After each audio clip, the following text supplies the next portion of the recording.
बोली भी थी, बोलो। एक विमीय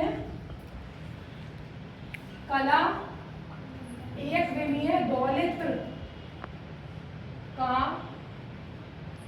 कला आकाश, या कला कोष्ठिकाओं की संख्या। इंग्लिश बोलो तो number of phase cell oblique phase space of one dimensional oscillator. तो कल क्योंकि कम बच्चे आए थे, मैंने बोलकर तो लिखा दिया था कि वन डायमेंशनल हार्मोनिक ऑसिलेटर या एक विमीय दौलित्र कौन सा होता है? वो जो अपनी मीन पोजीशन, अपनी साम्य अवस्था के इधर उधर मोशन करता है। इस पार्टिकल की एक खासियत होती है, इस पार्टिकल में काइनेटिक एनर्जी और पोटेंशियल एनर्जी, गतिज ऊर्जा और स्थितिज ऊर्जा दोनों होती है। तो इसकी टोटल एनर्जी का फॉर्मूला क्या था मानसी? E बराबर K plus P। Kinetic energy का फॉर्मूला क्या होता है? हाफ mv² प्लस, ये कल बच्चों को याद रहता है, फर्स्ट ईयर में था SHM में। किसी दौलित्र की स्थितिज ऊर्जा 1/2 kx² होती है। हो गई? क्या बना बेटा ये? 2E बराबर mv² प्लस kx²। अब 2 मिनट मेरी बात सुनना। मेरा एम क्या है? सबसे पहले पता करना कि जब कोई ऑसिलेटर ऑसिलेट करता है तो उसका आकाश, स्पेस कैसा होता है। क्योंकि अब स्पेस तो कैसा भी हो सकता है, आसमान का गोल भी, तिकोना भी, कैसा भी। तो कैसे पता करेंगे? उसके लिए हम इसकी इक्वेशन बनाएंगे। अब इक्वेशन कैसे बनती है? वन डायमेंशन है तो बताओ कौन सा पेयर होगा? x माइनस x याद करो। अगर 2 डायमेंशन होता तो xpx और ypy, और 3D में तो तुम्हें बता ही चुकी हूँ, वो 6D बन जाता है। xpx, ypy और zpy, तो ये हुआ 1D। करो जरा, इसमें पोटेबो लिया मोमेंटम p, क्या कर दूं ऊपर नीचे? मल्टीप्लाई, क्या बना? 2E बराबर p² प्लस। अगर मैं इस पूरे में किसकी मल्टीप्लाई कर दूं ऊपर नीचे m की, तो ये m इधर चला गया, क्या बना? 2me बराबर p² प्लस km। अब ये कुछ अगर ध्यान दो, धीरे धीरे इलिप्स की इक्वेशन बन जाएगी। ये x² है और ये px² है। कैसी बनेगी? x² upon something plus px² upon something is equal to 1। क्या कर दूं? 2me से डिवाइड कर दूं, क्या बना बोलो? kmx² upon 2me plus upon 2me is equal to 1।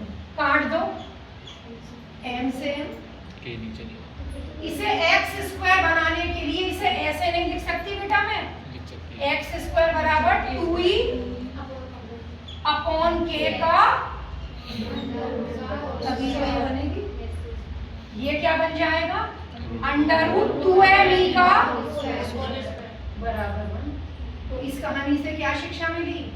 कि एक विमीय दौलित्र, वन डायमेंशनल ऑसिलेटर जब स्टैटिस्टिकल मैकेनिक्स में काम करता है तो उसका आकाश कैसा होता है? एक दीर्घवृत्त, इलिप्स।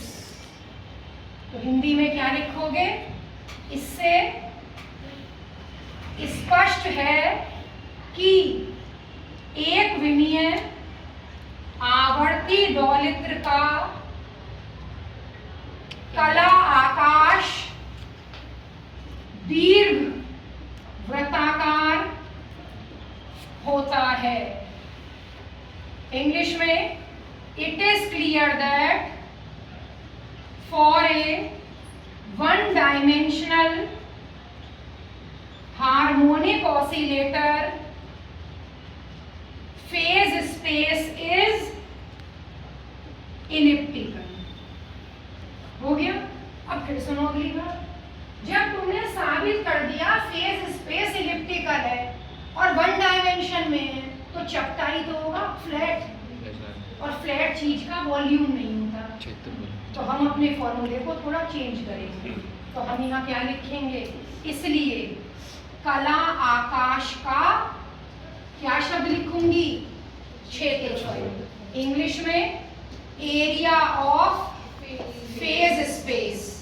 क्या फॉर्मूला बनेगा बताओ, इलिप्स का सर्किल का एरिया होता है पाई ए स्क्वायर या आर स्क्वायर, क्योंकि ए और बी बराबर होते हैं, और इलिप्स का होता है पाई ए बी।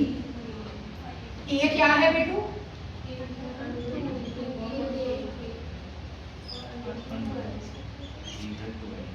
ठीक है, टू ई मिला दो, अंडर रूट खत्म, 2 pi e under root m upon ए।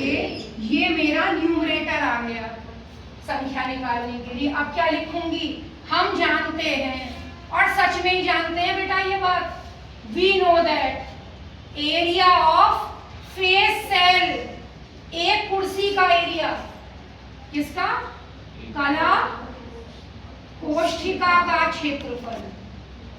बात समझे, ये कमरे का एरिया आ गया अपॉन कुर्सी का एरिया। निकालो क्या होगा, अरे बताओ, एक्स पी एक्स है तो del X del P X greater than equal to सिखाया तो था रे। और जब क्या कर देंगे, ये हटा देंगे तो हवा के झोंके से ये वैल्यू एच हो जाएगी। क्या आ गया, 2। तो बोलो क्या आई वैल्यू। इसलिए कला कोष्ठिकाओं की संख्या, इंग्लिश में नंबर ऑफ फेस सेल, कितने आ गए बोलो। फर्स्ट इक्वेशन को डिवाइड कर दो सेकंड से, क्या बना, 2 pi e under root m upon के बटे एच। ठीक है, और अब एक राज की बात सुनो, जो तुम जानते हो ना जानते हो पता नहीं, इसे मिटा देती है। क्या है वो राज की बात, जरा सुनना।